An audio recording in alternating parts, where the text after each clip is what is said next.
I've seen some really crazy Georgia fanatics out there. They're saying that this Georgia team is better than the 2019 LSU Tigers that won the national championship. What are your thoughts on that? Because I can tell you, as not only a Tigers fan, I'm like, absolutely not. As a college fan, I'm like, absolutely not. Yeah, I disagree. That LSU Tigers team as an offense, they were a very, very high-powered offense. I mean, remember, and I talked about that earlier. I will say this too, Tony. I did say that Stetson Bennett's performance in the national championship, it reminded me of Joe Burrow's performance in the national championship against Clemson. Burrow, I think he went like 31 to 49, 463 passing yards, 5 touchdowns. But to answer the question, that LSU team, they had Jamar Chase, they had Justin Jefferson. I believe they had Clyde Edwards-Helaire. Like, are you like really? And Joey B. These are players who are performing at a high level at the NFL level.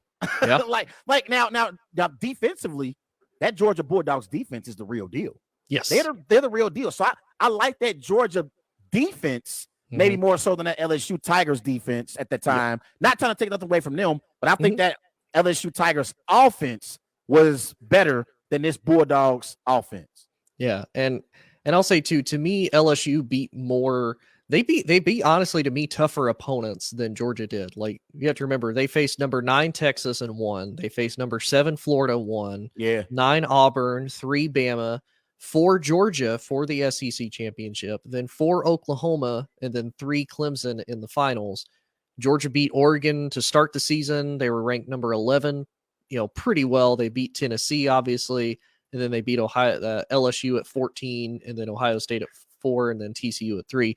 So yeah, I agree. Defensively, I would 100% support that argument. But when I saw that offensively, I was like, y'all are going a little crazy right now. Going too far. You look at Justin Jefferson now for the Vikings, and you look at Jamar Chase for the Bengals. I'm like, and you got to think that was with Joey B. Like, there is no offense to me right now currently that is beaten that. No way. Absolutely not. No way. And Joey B. was in a zone.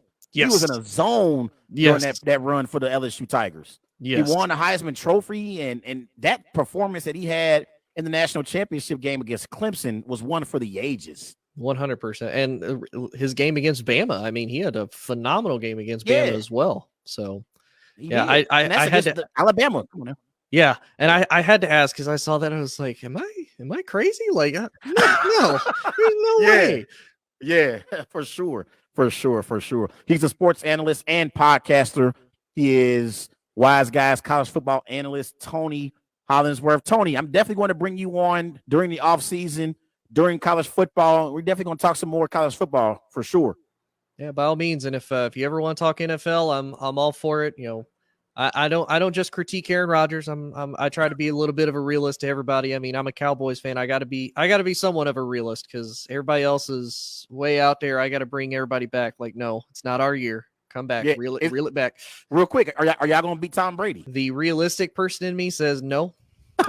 Just because, I mean, it's Tom Brady. The Dallas Cowboys are 0-5, 0-6 against Brady all time. Yeah. He was one of the few quarterbacks that beat Dallas at home to start the season. I could maybe chuck that up to it's, kind of rust for Dallas, getting used to everything. They don't have Amari. They have to rely more on CD. Yeah. I think the potential is there. I think now that Tampa Bay has really struggled the last few games, they've been winning games just barely. The potential's there. I'm not going to say it's a favorite though, because I mean, it's in Tampa Bay. You still got to deal with Brady. You still got to deal with Fournette, their backup running back, who has been fantastic. I can't remember his name off the top of my head. And I mean, Dallas's secondary, other than Trayvon Diggs, who's a 50-50 shot, he's going to be able to light it up with Mike Evans and Chris Godwin, no doubt. So I agree. So yeah, I don't have high hopes. I was hoping that maybe Dallas could get the 2 seed and they'd have to face like Danny Dimes, and I'd be like, oh man, thank God we get at least one win before we get the boot.